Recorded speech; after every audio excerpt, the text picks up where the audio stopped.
ನೀವು one stop solution Kannada grammar ಕಲಿಯೋಕ್ಕೆ ನೋಡ್ತಾ ಇದ್ದೀರಾ ಅಂದರೆ ಈ ವಿಡಿಯೋ ನಿಮಗೆ ಸರಿಯಾದ ಜಾಗ. ಈ ಒಂದು ವಿಡಿಯೋದಲ್ಲಿ ನಾವು ಕಂಪ್ಲೀಟ್ ಬೇಸಿಕ್ಸ್ ಗ್ರಾಮರನ್ನು ಕಲಿಯೋಣ ಅಲ್ವಾ. ಕನ್ನಡ ಕಲಿಯಲು 4 ವಿಡಿಯೋ ನೋಡಬೇಕಾ ಅಥವಾ ಒಂದು ವಿಡಿಯೋ ಸಾಕಾ? ಒಂದು ವಿಡಿಯೋ ಬೇಕಂದವರು ಕಂಟಿನ್ಯೂ ಮಾಡಿ. ಇವತ್ತು ನಾವು ಏನೇನು ಕಲಿತೀವಿ? ಗ್ರಾಮರ್ ಫಸ್ಟ್ ಥಿಂಗ್ ಏನು, ನಮ್ಮ ಕನ್ನಡ ಓದೋದು ಬೇಕು. ಸೊ ರೀಡಿಂಗ್ ಕಲಿತೀವಿ. ಆಮೇಲೆ ನಾಮಪದ ಅಂದರೆ ಏನು, ಆಮೇಲೆ ಸರ್ವನಾಮ ಅಂದರೆ ಏನು, ಕ್ರಿಯಾಪದ ಅಂದರೆ ಏನು ಅಂತ ಕಲಿತೀವಿ. ಈ ಎಲ್ಲ ವಿಡಿಯೋಸು ಇಂಡಿಪೆಂಡೆಂಟ್ ಆಗಿ ಇಂಡಿವಿಜುವಲ್ ಆಗಿ ಆಲ್ರೆಡಿ ನನ್ನ ಚಾನಲಲ್ಲಿ ಇದೆ. ಕನ್ನಡ ಅನ್ನೋ ಪ್ಲೇ ಲಿಸ್ಟಲ್ಲಿ ಹೋದರೆ ನಿಮಗೆ ಕಂಪ್ಲೀಟಾಗಿ ಸಿಗುತ್ತೆ. ಈ ವಿಡಿಯೋ ಬಂದು ರಿವಿಷನ್ ಆಫ್ ಆಲ್.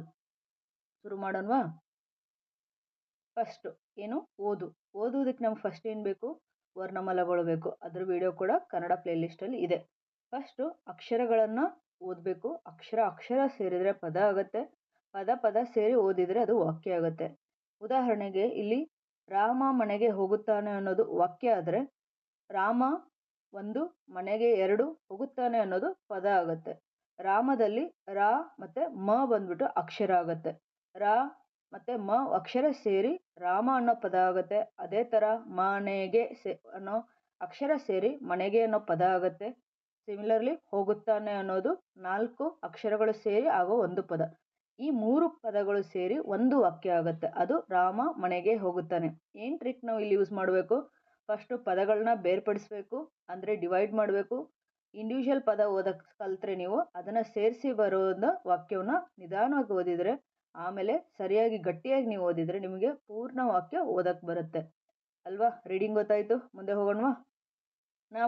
ನಾಮಪದ ಅಂದರೆ ಏನು? ನೇಮಿಂಗ್ ವರ್ಡ್ ಅಂದರೆ ಹೆಸರು. ಯಾವುದ್ರದ್ದು ಹೆಸರು? ಹೆಸರು ಒಂದು ವ್ಯಕ್ತಿದಾಗಿರ್ಬೋದು ಅಂದರೆ ಪರ್ಸನ್, ಸ್ಥಳದಾಗಿರ್ಬೋದು ಅಂದರೆ ಪ್ಲೇಸ್, ಇದು ಥಿಂಗ್ಸ್ ಅಥವಾ ವಸ್ತುಗಳದಾಗಿರ್ಬೋದು, ಅಥವಾ ಪ್ರಾಣಿ ಅಥವಾ ಎನಿಮಲ್ಸ್ದಾಗಿರ್ಬೋದು. ಒಂದು ಸೆಂಟೆನ್ಸಲ್ಲಿ ಅಥವಾ ಒಂದು ವಾಕ್ಯದಲ್ಲಿ ಯಾವುದಾದ್ರೂ ನೇಮ್ ಅಂದರೆ ಅದರ ಹೆಸರು ಬಂದರೆ ಅದನ್ನು ನಾವು ನಾಮಪದ ಅಂತ ಗುರುತಿಸ್ತೀವಿ.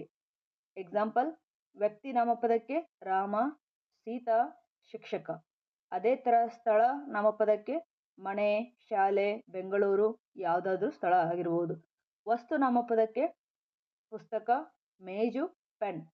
ಯಾವ ಥಿಂಗ್ಸ್ ನೀವು ಯೂಸ್ ಮಾಡ್ತೀರಾ ಅದು ಯಾವುದಾದ್ರೂ ಹೆಸರು ಬಂದರೆ ಅದು ಕೂಡ ನಾಮಪದವಾಗುತ್ತೆ. ಪ್ರಾಣಿಗಳ ಹೆಸರು ಬಂದರೆ ಎಕ್ಸಾಂಪಲ್ ನಾಯಿ, ಬೆಕ್ಕು, ಆನೆ. ಅದೇ ಥರ ಯಾವುದೇ ಪ್ರಾಣಿಗಳ ಹೆಸರು ಸೆಂಟೆನ್ಸಲ್ಲಿ ಬಂದರೆ ಅದು ನಾಮಪದವಾಗಿ ಗುರುತಿಸಿಕೊಳ್ಳುತ್ತೆ ಅಲ್ವಾ. ಇವಾಗ ರಾಮ ಶಾಲೆಗೆ ಹೋಗುತ್ತಾನೆ ಅನ್ನೋದರಲ್ಲಿ ರಾಮ ಅನ್ನೋದು ಬಂದು ವ್ಯಕ್ತಿ ಸೂಚಕ, ಶಾಲೆ ಅನ್ನೋದು ಬಂದ್ಬಿಟ್ಟು ಸ್ಥಳ ಸೂಚಕ ಅಲ್ವಾ. ಸೊ ರಾಮ ಶಾಲೆ ಬಂದ್ಬಿಟ್ಟು ಇಲ್ಲಿ ನಾಮಪದವಾಗುತ್ತೆ. ನೆಕ್ಸ್ಟ್ ಸರ್ವನಾಮ ಅಂದರೆ ಏನು? ಪ್ರೊನೌನ್ಸ್. ಸೊ ನಾಮಪದದ ಬದಲು ಯೂಸ್ ಮಾಡುವಂಥ ವರ್ಡ್ ಸರ್ವನಾಮ ಅಂದರೆ the name are the word which replaces the noun is called pronouns ಅಲ್ವಾ. ನಾವು ಇದನ್ನು ಪ್ರೀವಿಯಸ್ ವಿಡಿಯೋದಲ್ಲಿ ಕಲ್ತಿದ್ವಿ. ಅದು ಕೂಡ ರಾಮ ಅಂತ ಇದ್ದರೆ ಅದನ್ನು ನಾವು ಅವನು ಅಂತ ರಿಪ್ಲೇಸ್ ಮಾಡ್ತೀವಿ ಅಲ್ವಾ. ಎಕ್ಸಾಂಪಲ್ ಯಾವ್ಯಾವುದು ಸರ್ವನಾಮಗಳು ಅಂದರೆ ಇವು ಸರ್ವನಾಮಗಳು. ಇದನ್ನು ನಾವು ಆಲ್ರೆಡಿ ನನ್ನ ಸರ್ವನಾಮ ವಿಡಿಯೋದಲ್ಲಿ ಕ್ಲೀನಾಗಿ ಡಿಸ್ಕಸ್ ಮಾಡಿದ್ದೀವಿ. ಇಲ್ಲಿ ಜಸ್ಟ್ ಗ್ಲಾನ್ಸ್ ಮಾಡ್ಕೊಳ್ಳಿ. ನಾನು ಮತ್ತೆ ಒಂದು ಸಲ ಓದ್ತೀನಿ. ನಾನು, ನೀನು, ಅವನು, ಅವಳು, ಅದು, ನಾವು, ಅವರು ಮತ್ತು ನೀವು. ನೀವು ಅಂದರೆ ಇಂಗ್ಲೀಷಲ್ಲಿ ಪ್ಲೂರಲ್ ಫಾರ್ಮ್ ಆಫ್ ಯು. ಇವು ಬಂದು ಸರ್ವನಾಮಗಳು. ಇವಾಗ ರಾಮ ಆಟ ಆಡುತ್ತಾನೆ ಅನ್ನೋದರಲ್ಲಿ ನಾಮಪದ ಯಾವುದು? ರಾಮ ಅಲ್ವಾ. ಸೊ ರಾಮನ ನಾವು ಸರ್ವನಾಮ ಉಪಯೋಗಿಸಿ ಬರೆದಾಗ ಅದು ಅವನು ಆಟ ಆಡುತ್ತಾನೆ ಅನ್ನೋದಾಗುತ್ತೆ. ಸೊ ಇಲ್ಲಿ ರಾಮ ಅನ್ನೋದು ನಾಮಪದ ಆಗುತ್ತೆ. ಅದನ್ನು ರೀಪ್ಲೇಸ್ ಮಾಡಿ ಬರೆಯೋ ವರ್ಡ್ ಅವನು ಅನ್ನೋದು ಸರ್ವನಾಮ ಆಗುತ್ತೆ ಅಲ್ವಾ. ನೆಕ್ಸ್ಟ್ ಹೋಗೋಣ. ನೆಕ್ಸ್ಟ್ ಗ್ರಾಮರ್ ಟಾಪಿಕ್ಕಿಗೆ. ಯಾವುದು? ಕ್ರಿಯಾಪದ ಅಂದರೆ ಇಂಗ್ಲೀಷಲ್ಲಿ ವರ್ಬ್ಸ್ ಅಂತ ಕರಿತೀವಲ್ಲ ಅದು. ಸೊ ಕ್ರಿಯಾಪದ ಅಂದರೆ ಏನು? ಕ್ರಿಯಾ ಅಂದರೆ ಕೆಲಸ ಅಲ್ವಾ.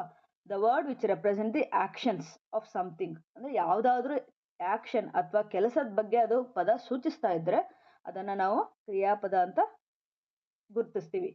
ಎಕ್ಸಾಂಪಲ್ಗೆ ನೋಡೋದಾದರೆ ಓಡೋದು ಅಂದರೆ ರನ್ನಿಂಗ್ ಮಾಡ್ತಾ ಇದ್ದೀನಿ, ಈಟಿಂಗ್ ತಿನ್ನು.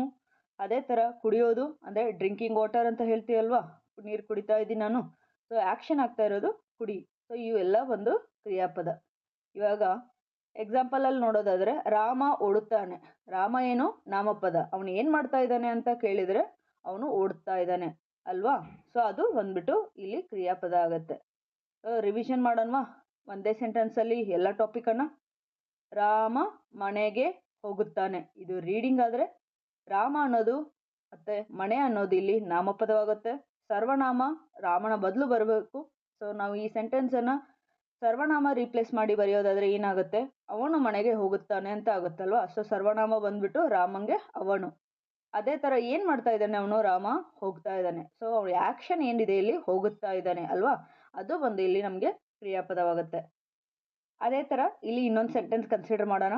ಸೀತಾ ಶಾಲೆಗೆ ಹೋಗುತ್ತಾಳೆ ಅಲ್ವಾ. ಸೊ ನಾಮಪದ ಯಾವ್ದು ಇದರಲ್ಲಿ, ಸೀತಾ ಮತ್ತೆ ಶಾಲೆ. ಸರ್ವನಾಮ ಯಾವುದು, ಅವಳು ಅಲ್ವಾ. ಅದೇ ತರ ಕ್ರಿಯಾಪದ ಏನಾಗುತ್ತೆ ಇಲ್ಲಿ, ಹೋಗುತ್ತಾಳೆ ಅನ್ನೋದು ಆಗುತ್ತೆ ಅಲ್ವಾ. ವರ್ಕ್ಶೀಟ್ಸ್ ತಗೊಳ್ಳೋಣವಾ. ರವಿ ಆಟ ಆಡುತ್ತಾನೆ, ಲತಾ ಓದುತ್ತಾಳೆ, ಬೆಕ್ಕು ಓಡುತ್ತಿದೆ ಅಲ್ವಾ. ಇಲ್ಲಿ 3 ವಾಕ್ಯಗಳನ್ನು ಅಂದ್ರೆ ಸೆಂಟೆನ್ಸ್ಗಳನ್ನು ನಾನು ಕೊಟ್ಟಿದ್ದೀನಿ. ಅದರಲ್ಲಿ ನಾಮಪದ ಯಾವುದು, ಸರ್ವನಾಮ ಯಾವುದು, ಕ್ರಿಯಾಪದ ಯಾವುದು ಅನ್ನೋದು ಗುರುತಿಸ್ಬಿಟ್ಟು ನಿಮ್ಮ ಆನ್ಸರ್ಸನ್ನು ಕಮೆಂಟ್ ಮಾಡಿ. ಏನು ಕಲ್ತ್ವಿ ನಾವು ವಿಡಿಯೋದಲ್ಲಿ, ಶಾರ್ಟ್ ಆಗಿ ಅಥವಾ ರಿವಿಷನ್ಸ್ ಆಗಿ 4 ಟಾಪಿಕ್ಸನ್ನು ಕಲ್ತ್ವಿ. ಒಂದು ಓದುವುದು, ಇನ್ನೊಂದು ನಾಮಪದ, ಇನ್ನೊಂದು ಸರ್ವನಾಮ, ಕೊನೆ ಕಲ್ತಿದ್ದು ನಾವು ಕ್ರಿಯಾಪದ. ಮತ್ತೆ ಒಂದೇ ಸೆಂಟೆನ್ಸಲ್ಲಿ ಇವೆಲ್ಲನೂ ಐಡೆಂಟಿಫೈ ಮಾಡೋದನ್ನು ಕೂಡ ನಾವು ಕಲ್ತ್ವಿ ಅಲ್ವಾ. ಸೊ ಕಮೆಂಟ್ ಮಾಡಿ ಹೇಗಿತ್ತು ಈ ವಿಡಿಯೋ, ಈಸಿನಾ ಡಿಫಿಕಲ್ಟಾ. ಸೊ ಇನ್ನಷ್ಟು ಕನ್ನಡ ಪಾಠಗಳಿಗೆ ಲೈಕ್ ಮಾಡಿ, ಶೇರ್ ಮಾಡಿ, ಸಬ್ಸ್ಕ್ರೈಬ್ ಮಾಡಿ. Nurture minds. Thank you. ಮತ್ತೆ ಇನ್ನೊಂದು ವಿಡಿಯೋ ಜೊತೆ ಮತ್ತೆ ಭೇಟಿಯಾಗೋಣ. ಧನ್ಯವಾದಗಳು.